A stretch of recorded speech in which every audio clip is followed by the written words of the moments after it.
So we're going to talk about the ring that in the case of the energetics of it, which that has certain bioenergetic signature in itself. The ring in this case we have we have two types. We have gold coated and silver coated. In the case of the gold one we have white brass inside, and white brass is made of silver thing and copper, and then the outside is gold, so that already bring the conjugation of 4 different metals in one object, which really brings some energetics into it. Then we have the magnets, in which in this case they are not performing the function of actually attracting, they are in same polarity, so they repel each other, and that is one of the simplest ways to create a scalar wave.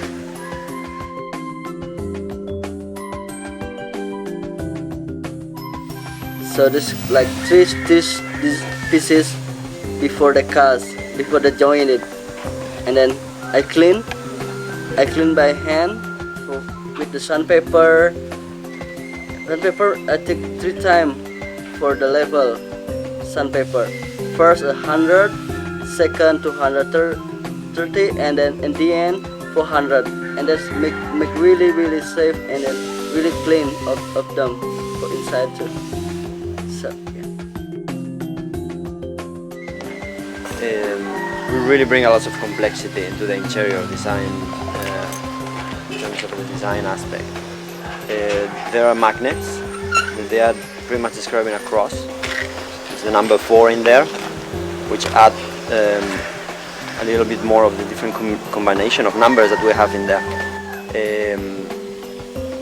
Those 2 rings, they really performing the function of allowing the object to close itself. So the inside of the Geo, the art direction that me and Plan were going for was the idea of sacred symbology, fractality, and the stepping down of ratios into larger and smaller rhythms, which is beyond culture, it's beyond time.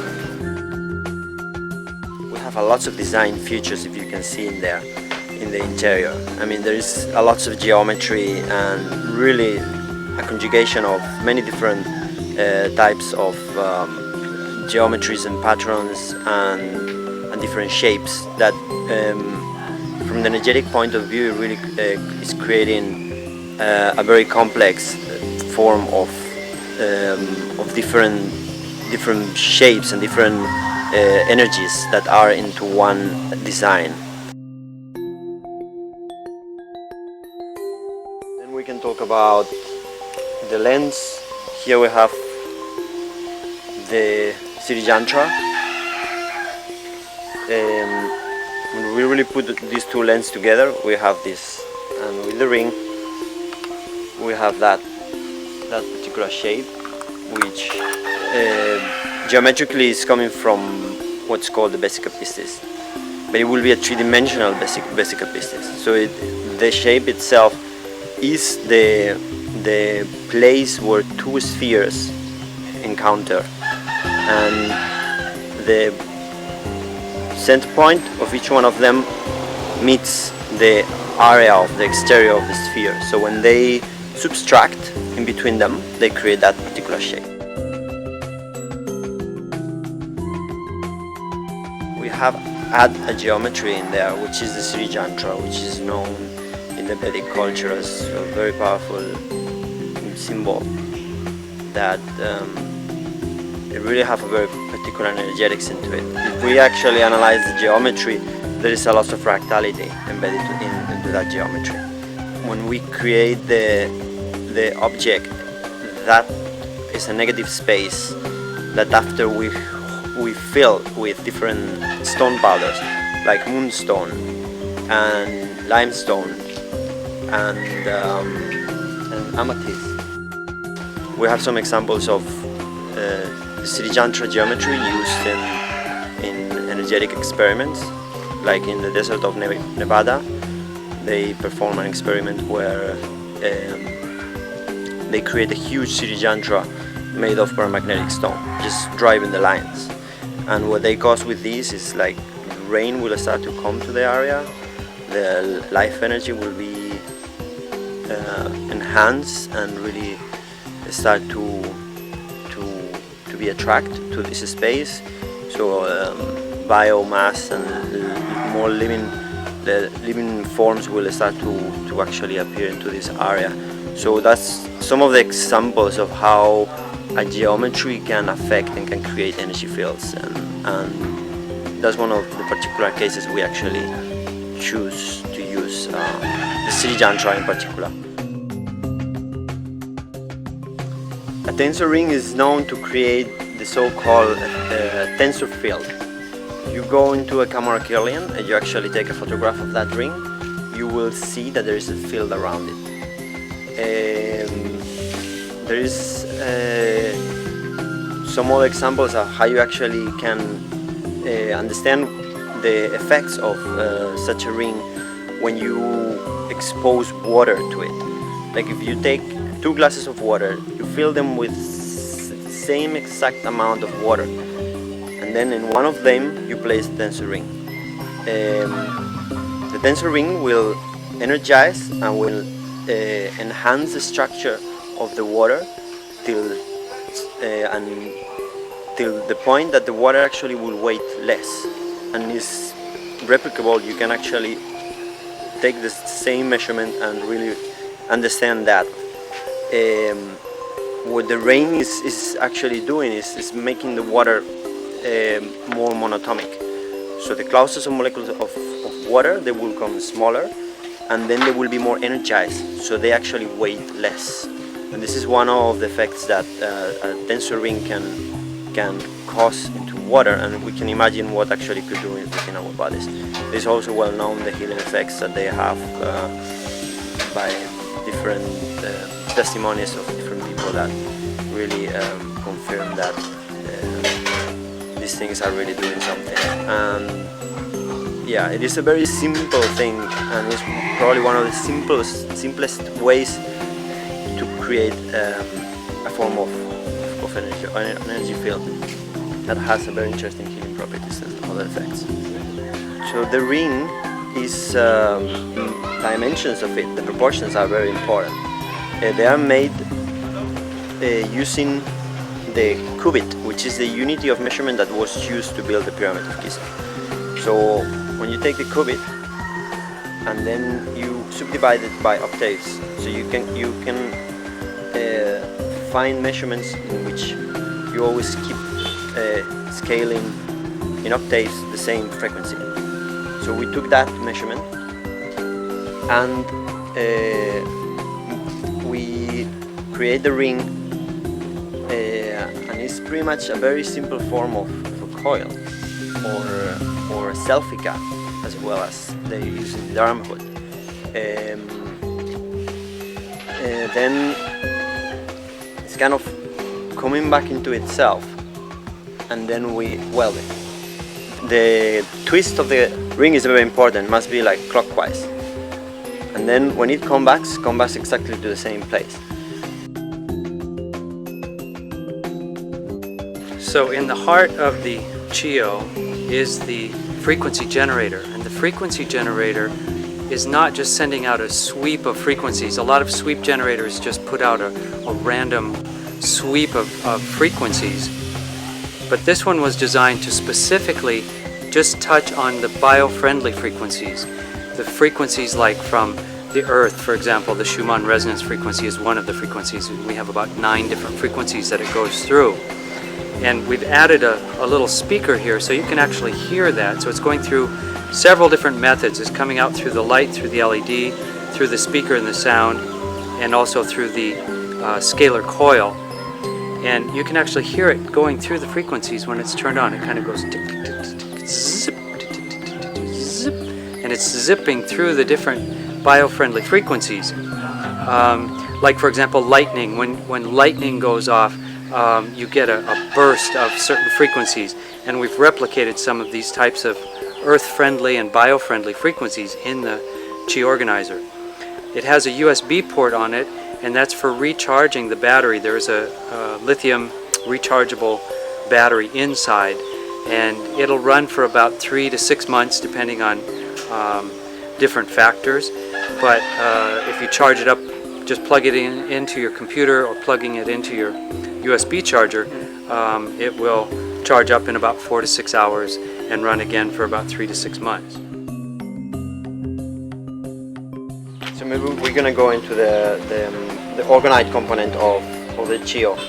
The orgonite, just to talk about what it initially was, the term orgonite comes from William Reich, which he discovered what's known by orgon energy. So he discovered that when we actually ledger different materials, in this particular case he was using metal and an organic medium. It could be wood or it could be resin. When you ledger them into different membranes, it's almost like a fractal form of capacitor that is able, this type of system is able to store life energy. After it was discovered that when you actually create a sort of a matrix, when you embed an organic medium and then you add into it metal powders, then you actually creating a very just pretty much the same effect of what the original orgon accumulator discovered by William Reich was actually doing. So what we done is we took that concept and then we combined this idea with part of the Balinese culture, in which they actually use what's known by Panchadhatu, which is the metal of the good energy, which contains the 5 metals. It contains gold, silver, copper, brass, and bronze. So then we are creating an orgonite in which we are using the metallic component of the orgon accumulators, but we are creating this with 5 metals rather than just iron. We believe that doing this we're creating a very interesting energetics to it. If we know a little bit more about what the Panchadhatu actually is, we know that, for example, in this temple in behind here, every time Balinese priests create a temple, they actually put in the foundation of the structure this particular combination of metals. This is a way to initiate that vortex of what is actually to create a sacred space.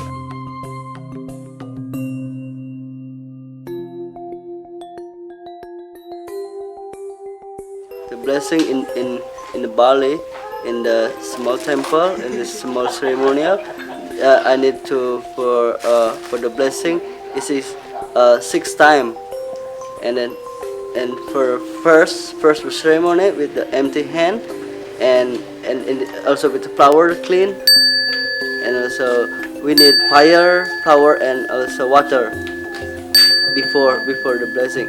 So in the end, start the blessing. We need empty hand, and the first one, and the second time with the yellow color for blessing for the sun, God the sun, and then the number 3 for red colors for the where we blessing, where we place the blessing, and then the number 4 is mixed color. The 4 is mixed for everything, for all the God, for anywhere. So and the 5 is empty again. So yeah, for the blessing. So in the end, and after blessing, we get the water for in Bali. So in the temple too, the rice also. Yeah. And what does that mean for the chios? What does it do to the chio? To the chio, because this component chio inside with Panchadhatu, like in Bali for energy, because used for metal. People in Bali also they use for the before they make temple, they put inside of the Panchadhatu. This is fat metal. So for now we use for the chio for energy, to like same energy like in Bali too. Yeah, for this temple. Yeah, it's meaning. So,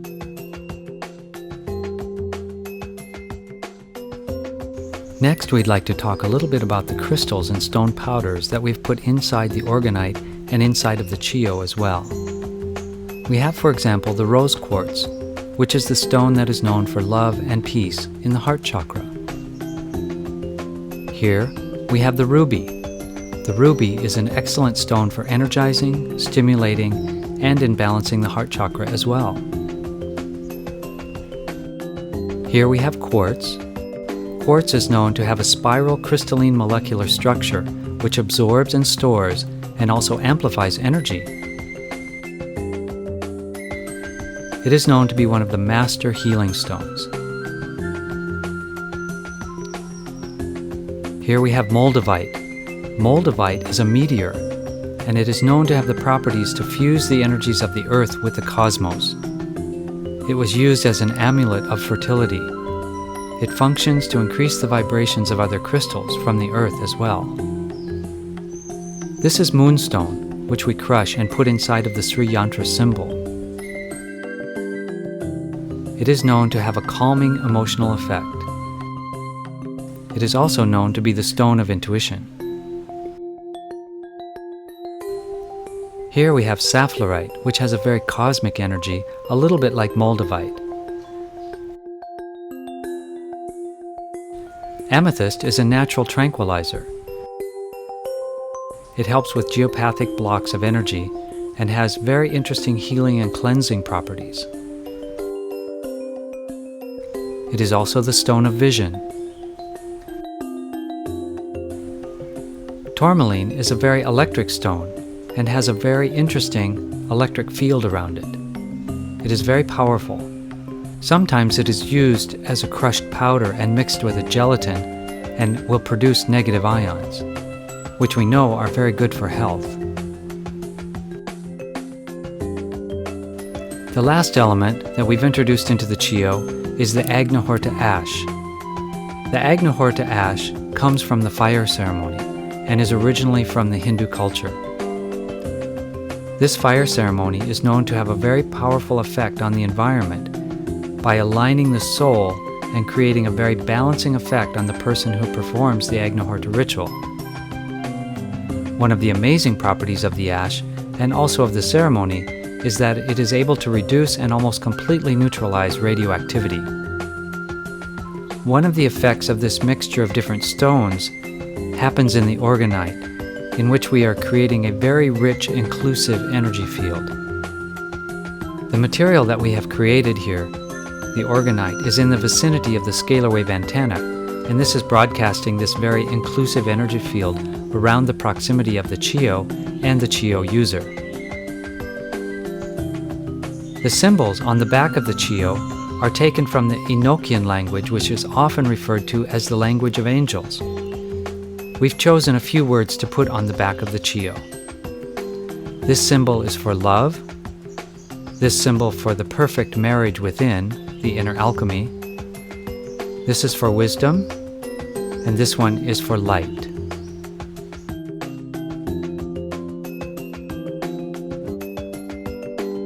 Inside of the Chio, we also are using some programmed holograms, and holograms have an interesting capacity to them because we can store information inside of the hologram, and this is done through a radionic principle by imprinting informational fields or IDFs into the hologram. The holograms are programmed to protect from EMF radiation, for example, and negative energies, and we have several different, we won't call them frequencies, but informational fields programmed into each hologram. And inside of the unit there are 2 different holograms that are supporting the radionic functions of the Chio. In this study, we allowed fruit to stand for 12 days. The holograms were programmed to keep the fruit fresh and vital, and you can see the difference between the 2 pieces of fruit where the holograms were applied and the 1 piece of fruit on the right where no hologram was used. The informational fields in the holograms protected the fruit and gave them more vital energy.